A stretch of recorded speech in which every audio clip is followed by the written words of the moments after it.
지난주에 나온 기독교 연합신문 첫 이 호를 보니까 첫면에 이렇게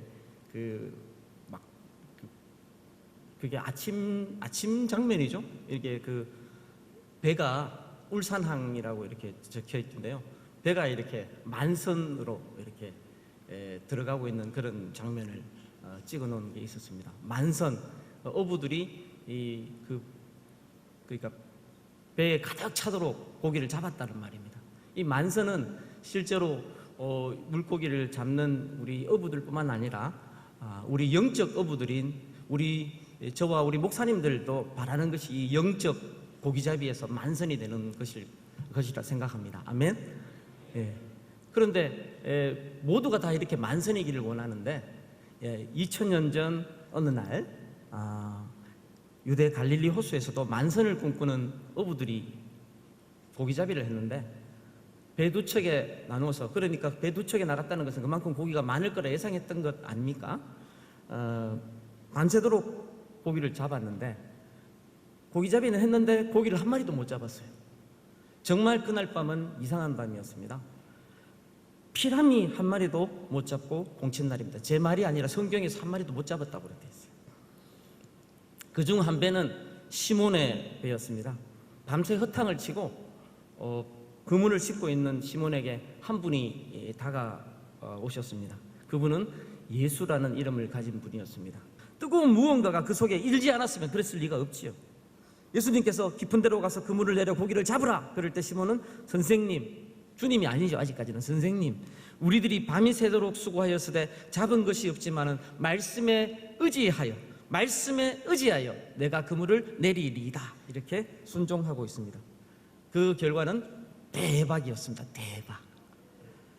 그물이 찢어질 지경이었습니다. 다른 배에 있는 동무들을 도움을 받아가지고 두 배 모두에 가득 차서, 배들이 얼마나 많이 찼으면 성경에 물에 잠길 정도로 물고기가 많이 찼다고 했습니다. 여기까지 내용을 보면서 우리가 놓치지 말아야 할 것 하나가 있습니다.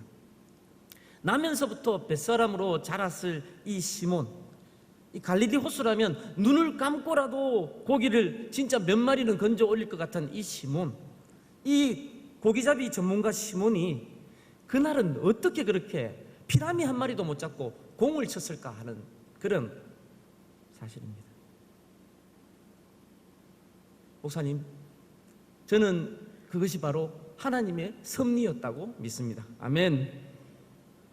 시몬을 낮추셔서 그 마음을 비우게 하시려던 하나님의 섭리였습니다. 예수님께서 베드로를 부르신 그날 밤도 그랬습니다. 밤새도록 수고한 시몬이 공치도록 그렇게 하신 것은 하나님 아버지의 섭리였습니다. 그렇게 함으로써 시몬은 자기의 노련한 경험을 선선히 내려놓고 천지의 주제이신 하나님 아버지 앞에 무릎을 꿇을 수밖에 없었습니다. 그러고 보면 예수님 말씀 따라 그물을 내렸을 때 그물이 찢어지고 두 배에 채우고도 넘쳐 배가 가라앉을 정도로 고기가 엄청나게 잡힌 이 풍어도 기적이지만, 그 전에 예수님께서 그렇게 명하시기 전에 고기잡이에는 박사라고 할 시몬과 그의 동료들이 밤이 새도록 그물을 던졌는데도 피라미 한 마리 못 건진 그러한 사실도 바로 흉어도 또한 기적이라는 사실을 우리가 눈여겨봐야 합니다. 하나님께서 시몬을 겸손하게 하시어서 그 영혼을 건지시기 위해서 두 가지 기적을 하루에 행하신 것입니다. 하나는 흉어의 기적이고, 피라미 한 마리도 안 잡히는 흉어의 기적이고, 또 다른 하나는 풍어의 기적입니다. 그렇게 한 마리도 못 잡았던 그들이 예수님 말씀에 따라 순종했을 때 대박의 만선을 이루는 그러한 기적을 이루게 하셨던 것입니다. 저와 여러분, 우리 가운데도 고개 빳빳하게 세우고 하나님을 대적하다가 엄청 두드려 맞은 후에야 회개하면서 전부여 의지 없어서 손들고 옵니다 하면서 하나님 앞에 나온 이들이 있을 것입니다. 그런 분들이 있을 것입니다. 안 두드려 맞고 정신 차렸으면 더 좋았죠. 하지만 두드려 맞고서라도 주님을 알게 됐다면 그것 또한 하나님의 은혜입니다. 아멘. 저도 많이 맞았습니다. 우리 중 개인이 하나님 앞에 맞서 불순종하면 엄청 두드려 패서라도 불러주시는 하나님이, 그리고 그분이 바로 하나님입니다. 그런데 한국교회 전체가 불순종하니까 하나님께서는 한국교회 전체를 때려서라도 우리를 낮추시고 다시 하나님께로 돌아오게 하시려 하고 계십니다. 1990년대부터 오늘날에 이르기까지 계속되는 한국교회 성도수의 급감은 이제 심각한 상황입니다. 교인 수가 늘고 있다는 교회도 교회 간의 이 수평이동이 대부분이고, 생자 초신자가 예수 그리스도를 믿고 교회에 등록하는 경우는 매우 줄었습니다. 출산율의 저하로 인해서 교회 성도 구성도 역삼각형으로 변해가고 있습니다. 노인들은 많은데 아이들이 없는 그런 교회들이 너무 많습니다. 우리가 어릴 때는 교회마다, 제가 어릴 때는 교회마다 유년주일학교 학생 수가 대단했습니다. 그 숫자가 중고등부로 고스란히 이어지진 않았지만 그래도 다수의 학생들이 청년부로 올라가서 교회의 기둥들이 되었습니다. 그 중에 여기 앉아 계신 우리 목사님들도 많이 계시리라 생각합니다. 하지만 이제는 교회에서 유초등부나 중고등부가 잘 되는 교회를 찾기가 쉽지 않습니다. 심지어 신실한 성도들마저도 자녀들의 신앙 교육보다도 자기 자식이 좋은 학교, 좋은 대학 가는 것을 더 관심을 갖고 있기 때문에 오늘날 이렇게 주일학교가 문을 닫게 되는 이런 현실은 우리 자신이 자초한 그런 결과라고 할 수 있습니다. 10년 전만 해도 이런 상황이 무색하게 신학교 학생들이 넘쳤습니다. 하지만 여러분, 해마다 진짜 재작년, 작년, 올해가 다릅니다. 큰 총회들 다르다고요? 아닙니다. 똑같습니다.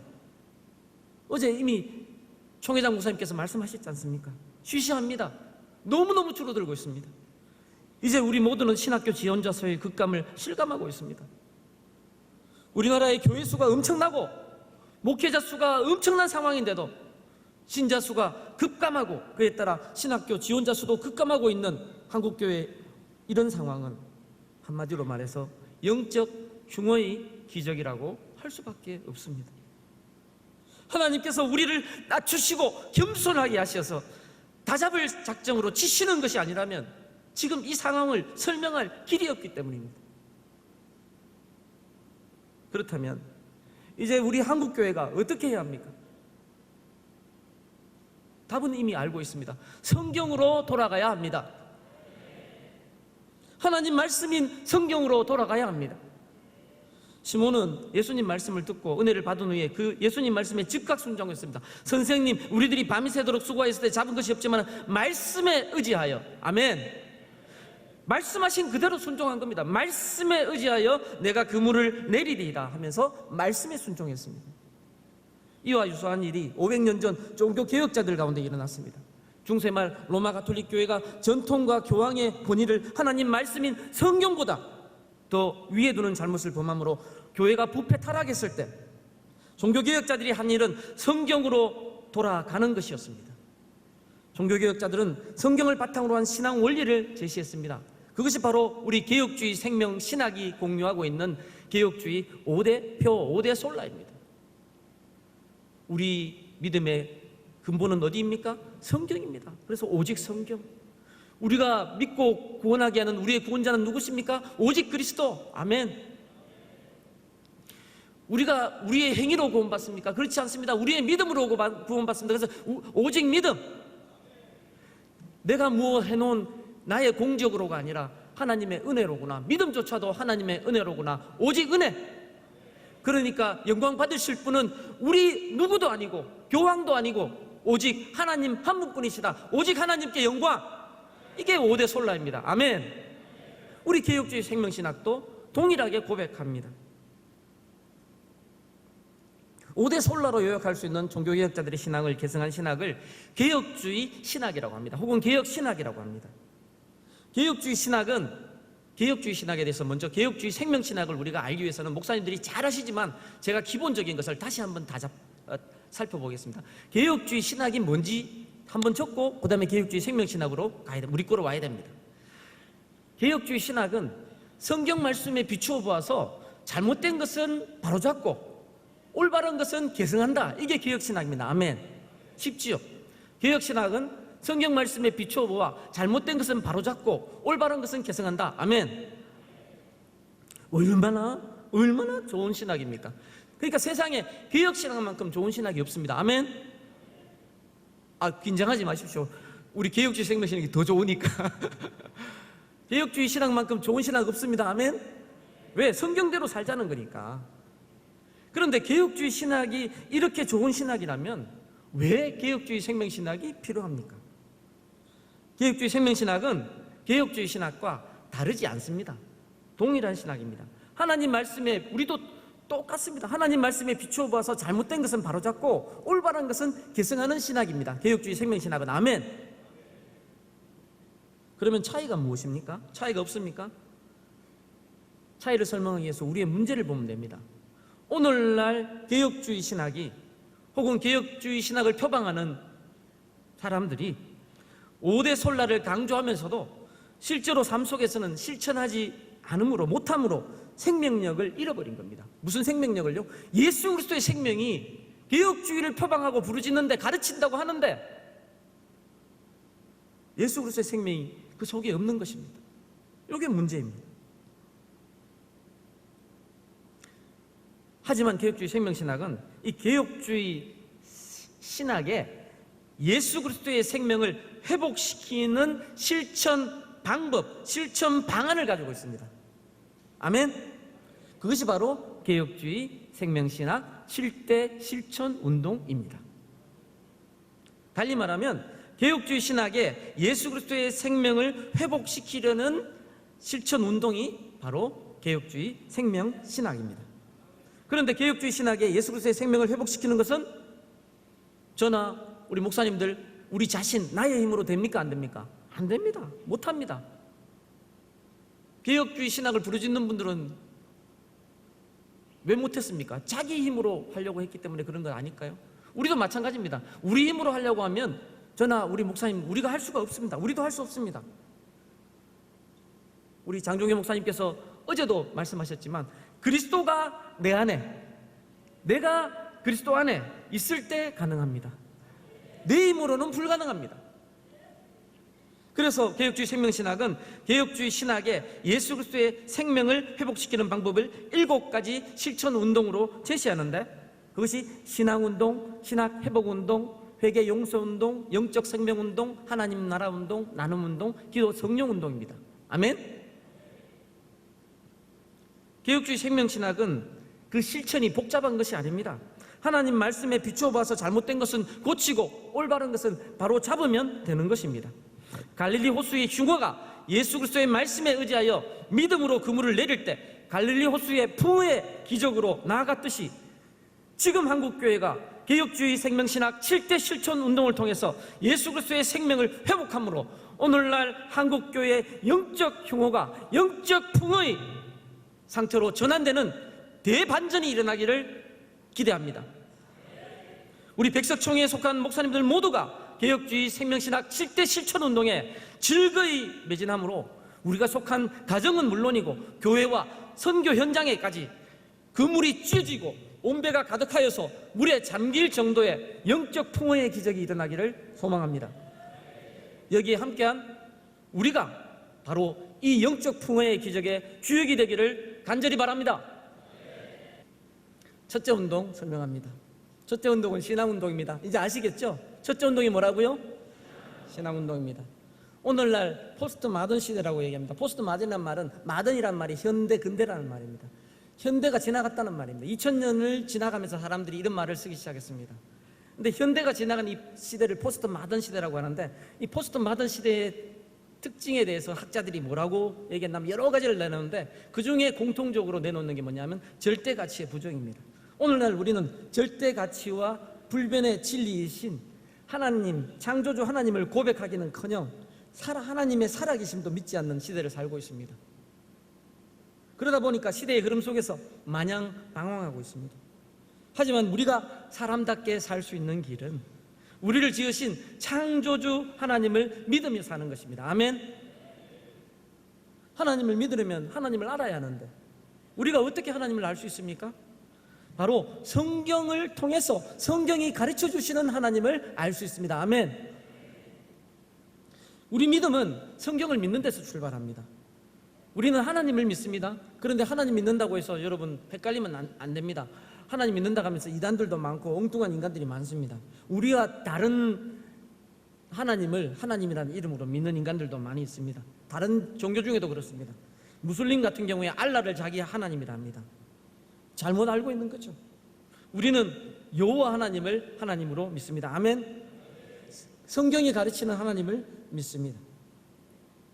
성경이 가르치는 하나님이 유일하신 참 하나님이시기 때문에 참 하나님을 믿으려면 먼저 성경이 하나님의 말씀임을 믿어야 합니다. 순서가 이게 막 엉기는 것 같지만 그렇습니다. 하나님을 제대로 알려면 하나님의 말씀인 성경이 참으로 하나님의 말씀이구나, 이 사실을 믿어야 합니다. 아멘. 성경은 구약과 신약으로 이루어져 있습니다. 구약은 기독교 신자뿐 아니라 유대교도도 하나님 말씀으로 믿습니다. 하지만 신약은 유대교도는 부정합니다. 그래서 예수님이 메시아라는 사실을 부정합니다. 삼일체 하나님을 믿을 수가 없는 거죠. 구약과 신약 모두를 하나님 말씀으로 믿는 것은 우리 개신교회하고 로마 가톨릭입니다. 그런데 로마 가톨릭은 문제가 뭐냐면요, 구약과 신약 외에 외경을 제2의 경전으로 붙여서 믿습니다. 그리고 성경과 성경 교육을 갖다 경시합니다. 로마 가톨릭은 제2차 바티칸 공의회 전에는 이 라틴어로만 미사를, 예배를 드렸습니다. 이 성도들이 알아듣는 게 중요한 게 아니에요. 그 사람들은 그냥 미신처럼, 그냥 마치 주문처럼 그렇게 하면 그 자체가 무슨 효험이 있는 것처럼 잘못 가르쳤습니다. 종교개혁자들은 달랐습니다.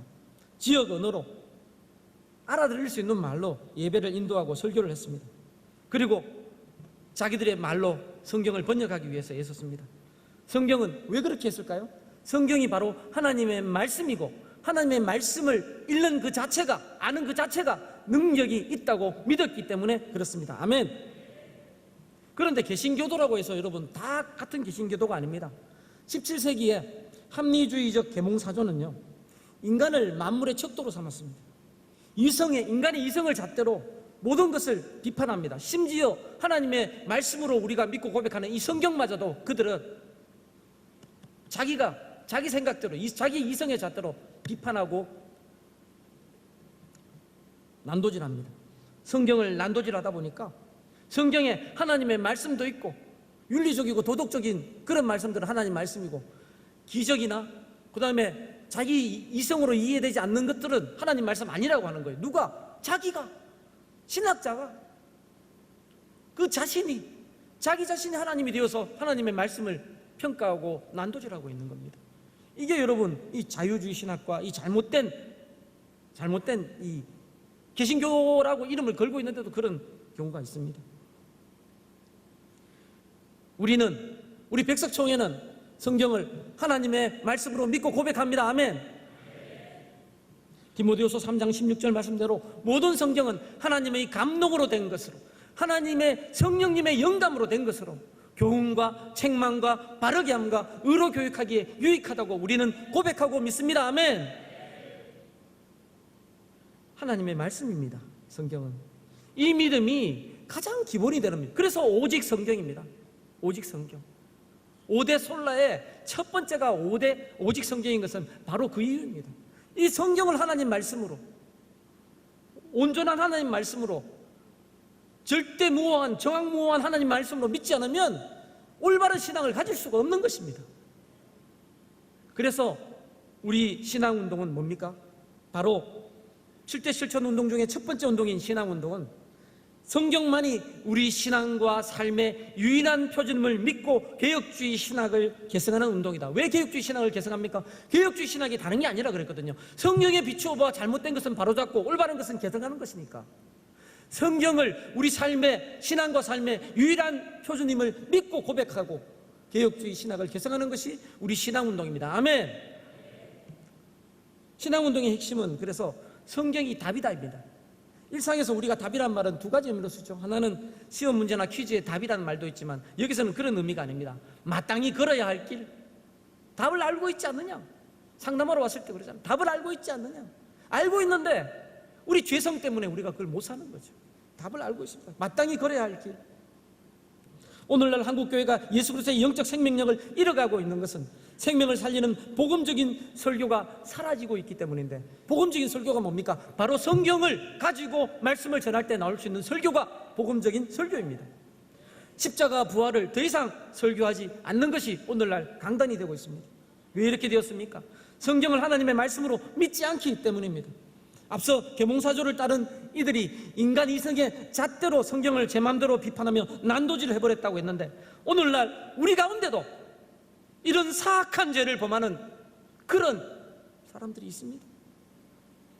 이런 사람들에게는 성경이 아니라 자신의 생각과 판단이 신앙의 표준인 것입니다.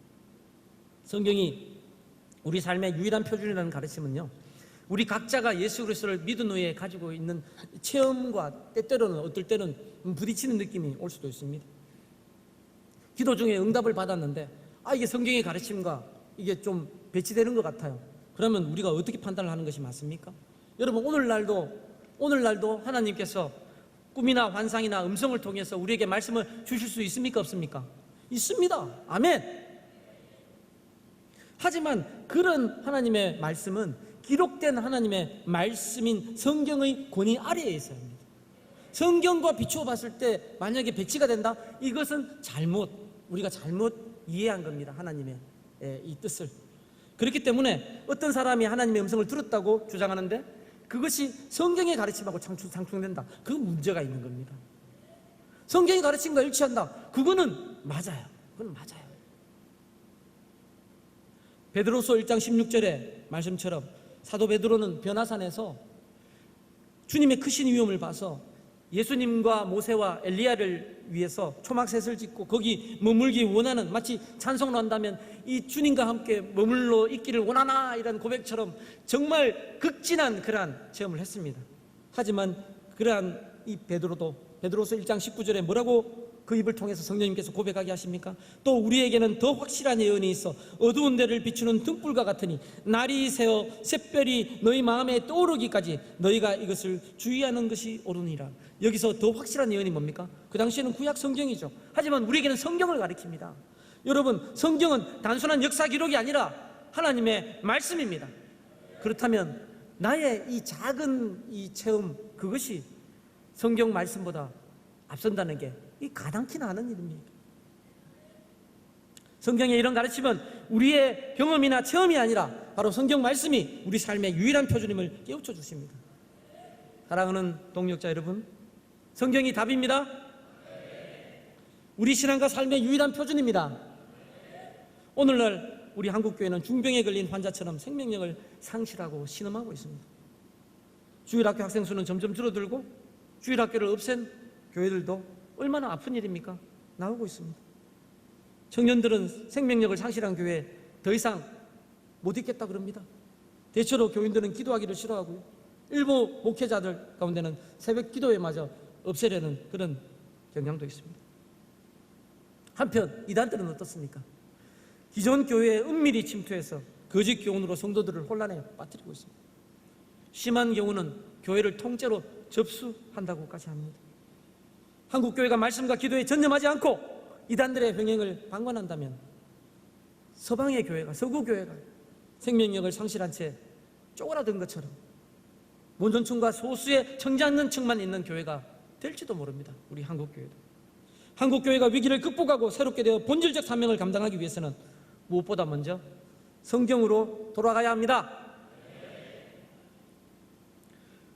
예수 그리스도의 생명을 회복하는 길은 오직 성경이라는 이 원리를 회복하는 것입니다.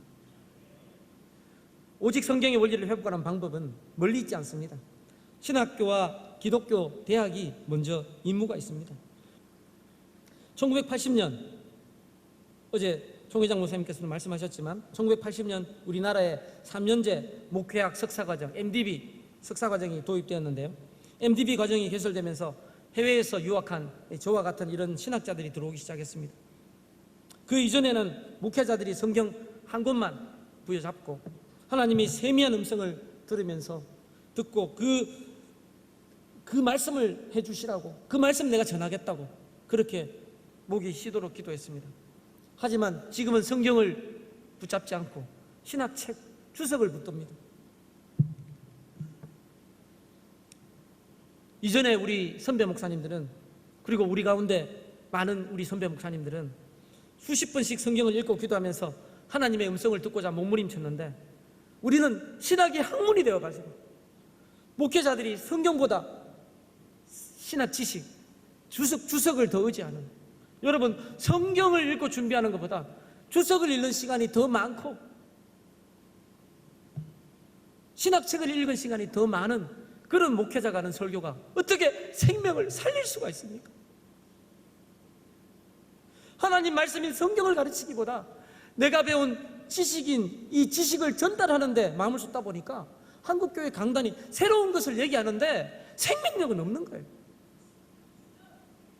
하나님의 말씀을 성령님의 역사심을 따라 선포하고 가르치면 생명의 역사가 일어나는 것이 당연한데, 신학 지식을 전달하는 강단이 되다 보니까 강단이 힘이 없는 겁니다.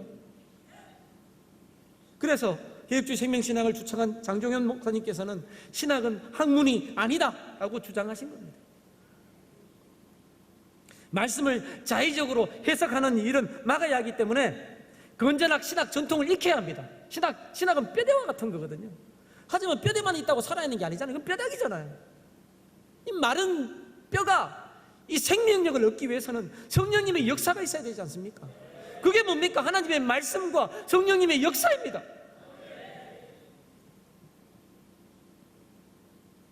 성도들에게 성경을 가르치기 위해서는 우리 목회자 자신이 먼저 성경 말씀의 은혜를 누리고 알아야 합니다. 그래서 우리 학교에서는 목사 후보생인 신학생들에게 성경을 읽고 쓰게 합니다.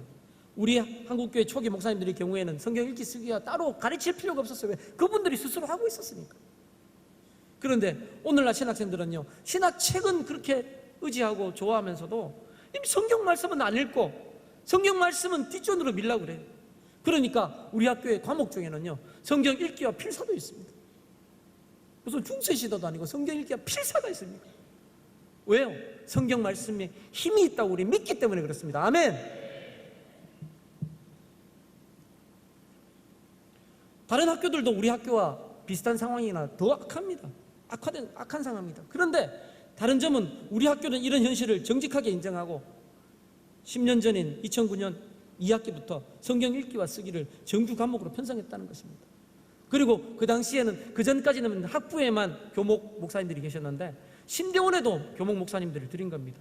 담임 목사님 제도를 하고 그 목사님들이 충실하게 그 일을 감당하고 있습니다. 여러분, 근데 회개 하나 제가 합니다. 2009년에요 제가 대학원 교무처장이었습니다. 설립자님께서 성경 읽기와 필사 이런 것 하도록 그렇게 참 간곡히 말씀하시는데 제 못된 놈이 처음에 많이 반대했습니다. 죄송합니다. 지금 회개 많이 합니다. 왜? 죽어가고 있는 한국교회 현실을 보지 않습니까? 그러면서도 인정하지 않으면 우린 진짜 어리석은 사람들입니다. 성경 읽기와 쓰기를 정규 과목으로 편성한 것 외에 우리 학교는 2주간의 신입생 수련회를 마련했습니다. 신학생들이 신학 수업을 시작하기 전에 먼저 말씀과 기도의 능력을 맛보아 하는 것이 필요하다고 생각했기 때문에 그렇습니다. 그래서 수련회 낮 시간에는요, 여러분 밤 시간에는 이제 말씀, 그 새벽과 밤에는 강사님 통해서 이렇게 말씀 읽고 같이 기도하는 시간을 가지고요, 낮 시간 성경 통독을 합니다. 신학교에 왔는데 성경을 면접하다 보면 한 2번, 3번 읽은 사람이 많아요. 이래가지고 무슨 신학을 우리가 다 압니까? 그래서 그냥 성경의 생자, 성경의 맛을 좀 알아라 가지고 성경 통독을 낮 시간에 시키는 겁니다. 성경을 갖다 6배속 그 녹음 그걸 틀어놓고는요, 그냥 앉아가지고 성경을 쫙 읽는 겁니다. 그래, 이 2주 동안 읽으면요, 주간이고 야간이고 성경 한 3분의 2 정도, 다는 아니고요, 시간이 안 돼요, 다 3분의 2 정도 읽습니다. 그러면서 성경의 맛을 또 보는 학생들이 많이 있습니다. 감사한 일 아닙니까? 아멘. 우리 학교가 그렇게 하고 있습니다. 그리고 밤과 새벽에는 말씀 사경회와 기도로 성령 충만을 사모하도록 돕고 있습니다. 신앙 수련을 통해서 성령님의 충만하신 이 역사를 체험할 기회를 제공함으로 신학 수업 중에, 앞으로 3년 신학 수업 중에 목회 신학 수업 중에는 물론이고 목회 현장에서도 성령님을 의지하고 성령님의 충만하심을 사모하는 그런 목회자가 되기를 바라서 우리가 그렇게 하고 있습니다. 우리는 정직해야 합니다.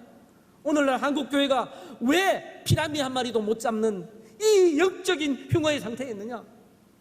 하나님 말씀으로 돌아가야 합니다. 아멘. 생명을 살리는 교육법을 찾기 위해서 학교가 애쓰고 있습니다. 신학교만 문제가 아닙니다. 기독교 대학들도 위기입니다. 백석학원이 설립 30주년을 맞을 쯤 2006년 어간이죠. 백석학원에 속한 학교들에서 체프를 매 학기 필수로 자리 잡고 있었습니다. 그런데 이 체프 입학 후 졸업 때까지 전문대학 같은 예술대와 문화대는 4학기, 그 다음에 이 백석대는 8학기 동안 체프를 매번 드리는 겁니다. 그런데 이제 추세가 바뀌는 거예요. 체프 숫자를 엄청 줄여요. 학생들이 그냥 8학기 중에 한 절반 듣고 그냥 졸업할 수 있도록 해줍니다. 성경 과목도 많이 안 가르칩니다. 그냥 기독교 교양 그래가지고 한 서너 과목 그냥 선택하면 자기 마음대로 듣고 그냥 졸업합니다. 우리도 그렇게 하자는 거죠. 왜? 그 대학들이 세상적으로는 인류대학 그러고 있거든요. 그러니까 그런 얘기들이 나왔습니다. 교수님들 가운데 우리도 인류대학을 시행하면서 기독교 대학 색채를 틀어야 된다 이렇게 주장을 했습니다.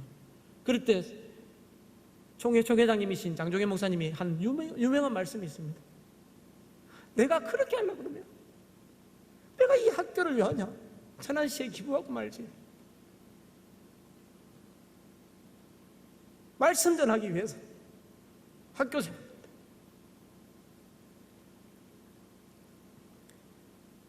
그래서요 그때부터 오히려 강화했습니다. 강화. 그전에는 그냥 패스페일 그냥 당락으로 그렇게 하던 그 체프라고 이걸요 ABCD 학점을 부여하기 시작했습니다. 그 당시에는. 그리고요 그냥 대대적으로 광고를 어떻게 때리나 하면요 그냥 그때는 막 쪼그라들고 있을 때였거든요. 어떤 분은 기억을 하더라고요. 아프가니스탄 사태로 한국 기독교가 막 선교에 대해서 쪼그라들고 있는 상황이었대요. 그때 우리 학교는 어떻게 했습니까? 세상을 변화시키는 것은 지식이 아니라 예수 그리스도의 사랑입니다. 아멘. 여러분 그렇게 했습니다. 미친 일 아닙니까? 다른 학교들은 다 기독교 색채 털라고 난리를 치고 있는데 우리는 기독교를 더 강조하고 우리는 하나님의 대학이다, 예수 그리스도의 대학이다 자랑했습니다. 결과는 어떻습니까? 그렇게 사랑하니까 학생들이 안 왔습니까? 쪼그라들었습니까? 아닙니다. 정말 목사님들과 자녀를 두신 분들 가운데 많은 분들이 기독교 대학이구나, 우리 백석으로 자녀들을 보내주셨습니다. 아멘. 아멘이 좀 작네. 박수 한번 칩시다.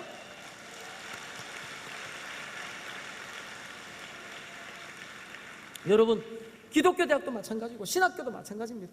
하나님의 말씀을 가르칠 때 하나님은 복 주십니다. 아멘. 다른 대학들은 믿지 않을지 몰라도, 다른 총회는 믿지 않을지 몰라도 우리는 믿고 나가야 합니다. 우리 백석은 믿고 나가야 합니다. 아멘.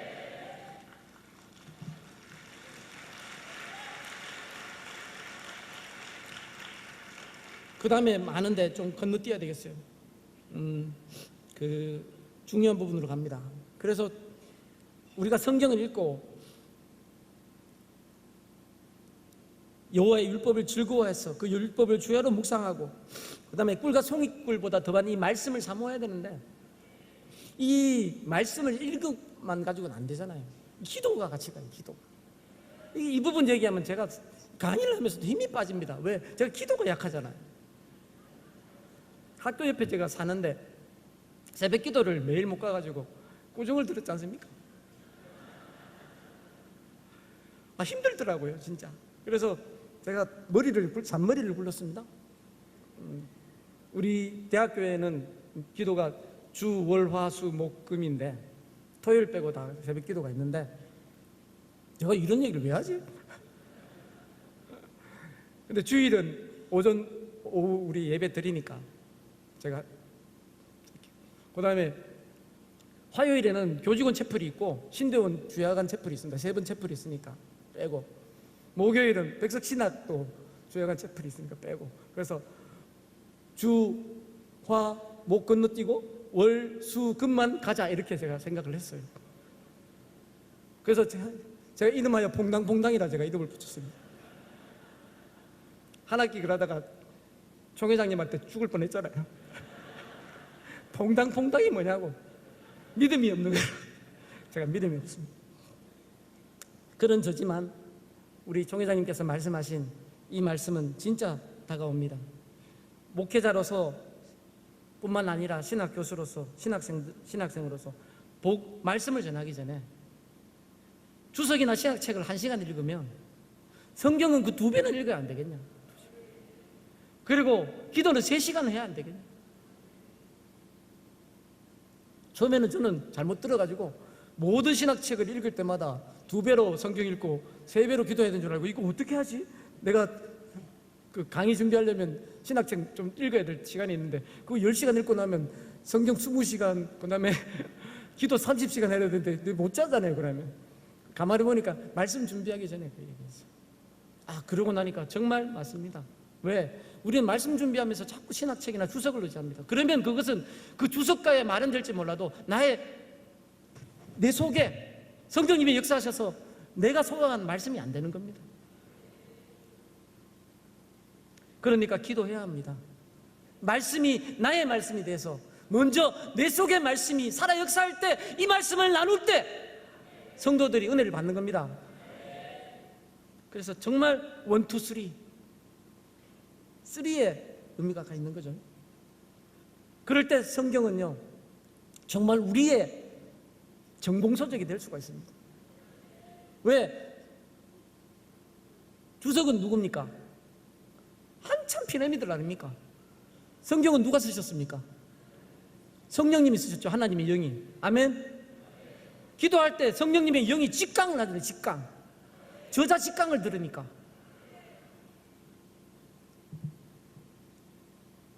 그래서 기도 성령운동이 우리 실천운동에 개혁주의 세면신학 7대 실천운동의 종착점인 것입니다. 둘째가 신학회복운동인데 이미 설명을 많이 했기 때문에 좀 건너뛰어도 됩니다. 신학회복운동의 핵심은 신학은 학문이 아니다는 것입니다. 오늘날 우리 한국교회가 서구교회 전체를 밟고 있지요. 밟고 있는데 우리도 잘못하면 똑같이 그렇게 될 수 있습니다. 지금 유럽에는요 무슬림들이 훨씬 더 많이 득세하고 있어요.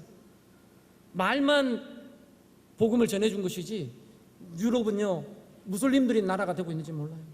우리나라도 우리가 잘못하면 그렇게 바뀐다고 하면 무서운 일 아닙니까? 그래서 개혁주의 생명신학은 사변화된 신학을 반성하고 하나님의 말씀으로 돌아가기 위하여 신학은 학문이 아니라 예수 그리스도의 생명의 복음임을 고백하는 신학 회복 운동입니다. 아멘. 신학은 유일하신 하나님과 예수 그리스도를 아는 것입니다. 신학 회복 운동을 이해하기 위해서는 먼저 신학이 무엇인지 알아야 되는데요. 신학이 무엇인지 가장 잘 드러내는 이 구절이 요한복음 17장 3절입니다. 영생은 곧 유일하신 하나님과 그의 보내신 자 예수 그리스도를 아는 것이니이다. 아멘. 신학은 하나님을 아는 것입니다. 우리가 예수 그리스도를 잘 알면요 신학 잘하는 거예요. 신학 책 따로 안 봐도 됩니다. 그게 신학이 아니라 정말 참된 신학은요 예수 그리스도를 알고 하나님을 아는 것입니다. 아멘. 그러면 영원한 생명을 누리는 거거든요. 참된 신학은 하나님의 말씀을 통해서 영원한 생명을 얻고 이 생명을 전파하는 신학입니다. 그래서 개혁주의 생명신학은 신학회복운동의 핵심을 신학은 학문이 아니다 라고 하는 것입니다. 신학이 학문이 아니라면 무엇입니까? 바로 학문이 아니라 예수 그리스도의 생명의 복음입니다.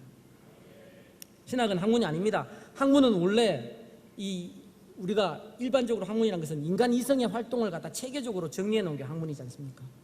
그런데 인간 이성의 활동, 하나님에 대한 우리의 생각을 정리해 놓은 게 신학이라면 그게 인간의 말이지 하나님의 말이지 않습니까?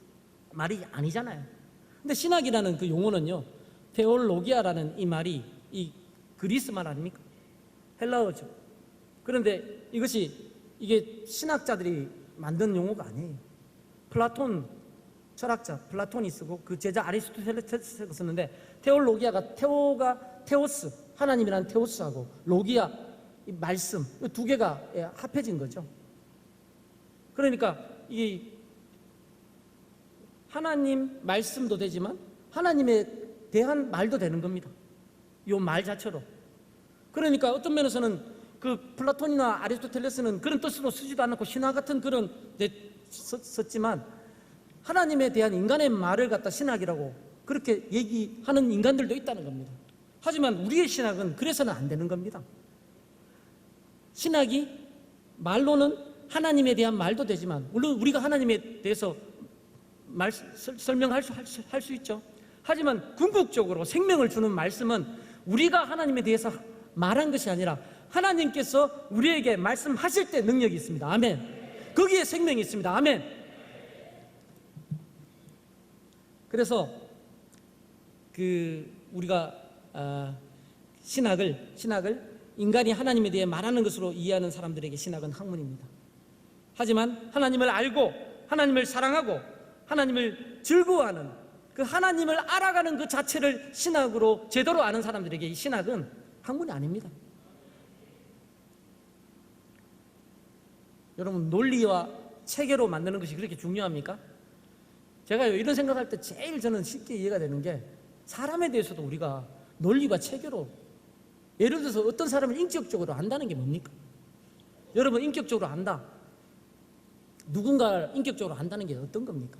그분을 겪어보는 거 아닙니까? 좀 얼굴들이 많이 굳어 계신데 연애하셨죠? 연애 안 하셨군요. 저는 연애했습니다. 연애할 때 사랑하는 사람을 체계적으로 논리적으로 분석하는 인간이 있습니까? 그건 미친 거죠. 그냥 만나고 사랑하는 겁니다. 신학도 인격적으로 하나님을 알고 만나고 사랑하는 겁니다. 아멘. 그게 어떻게 학문입니까? 그게 어떻게 학문입니까? 만남이죠. 만남. 사랑하는 동역자 목사님 여러분, 신학은 학문이 아닙니다. 신학은 예수 그리스도의 생명의 복음입니다. 변화되어야 할 한국교회의 신학교육에 대해서는 앞서 이미 말씀 다 드렸습니다. 신학 회복운동의 시작은 성경이 하나님의 계심을 믿는 것입니다. 오늘 한국교회가 힘이 빠진 이유는요, 이 성경 말씀을 하나님의 계시의 말씀으로 믿지 않는 거예요. 성경의 권위가 떨어진 거예요. 그러므로 누가? 저와 여러분, 우리 목사님들이 우리가 성경이 하나님의 계심을 믿어야 합니다. 아멘. 계시가 뭡니까? 계시가 은밀한 것을 보여주신 거 아닙니까? 하나님이 생명과 능력을 보여주신 거 아닙니까? 그걸 믿어야 합니다. 그래서 장경영 목사님께서 말씀 많이 하시죠? 우리 목사님들이 잘못하는 거 요번에 하나 고치면 좋겠어요. 혹 우리 가운데도 습관적으로 그렇게 하고 있는 분들이 있을지 몰라요. 성경 말씀을 하다가 갑자기 모세가 말했다, 바울이 말했다, 다윗이 이렇게 말했다, 이렇게 습관적으로 얘기하는 거예요. 여러분, 물론 목사님들이 그런 뜻으로 말 안 하는 거 알아요. 우리 목사님들은. 하지만 이 습관부터 고쳐야 됩니다. 왜? 우리가 그렇게 말하면 우리 성도들이 그렇게 따라가 버리니까. 어떻게 해야 합니까? 모세를 통해서 하나님이 말했다. 아멘. 한번 따라해 봅시다. 모세를 통해서 하나님이 말씀하셨다. 바울을 통해서 하나님께서 말씀하셨다. 입에 이게 돼야 됩니다. 왜? 우리 그렇게 믿으니까. 아멘. 말씀의 능력은요, 말씀을 전하는 자와 듣는 자 모두가 성경을 하나님의 살아있는 말씀으로 온전히 믿을 때 나타나는 것입니다. 아멘. 그래서 목회는 지식으로 하는 것이 아닙니다. 우리 설립자님이 저희 교수들한테 사이사이에 말씀하십니다. 목회 못해가지고 지금 신학교에서 가르치는 거 아니냐. 자존심 상하거든요. 근데 사실이에요. 왜? 지식으로 하려고 합니다. 여러분, 목회하러 현장에서 있지는 않지만 우리 학생들을 가르칠 때, 여러분들의 자녀를 가르치고 후배를 가르칠 때 우리가 지식이 아니라 가슴으로 성령님의 역사심을 가지고 저와 우리 신학 교수님들이 가르칠 수 있도록 기도해 주십시오. 여러분, 신학의 학문이 아니라 정말 생명의 말씀이 되기 위해서는 저와 여러분이 전하는 말로만 아니라 우리의 삶으로 예수 그리스도의 생명의 말씀인 이 복음을 살아내야 하리라 믿습니다. 아멘. 그러면 신학이 학문이 아니라 예수 그리스도의 생명의 복음이 될 것입니다.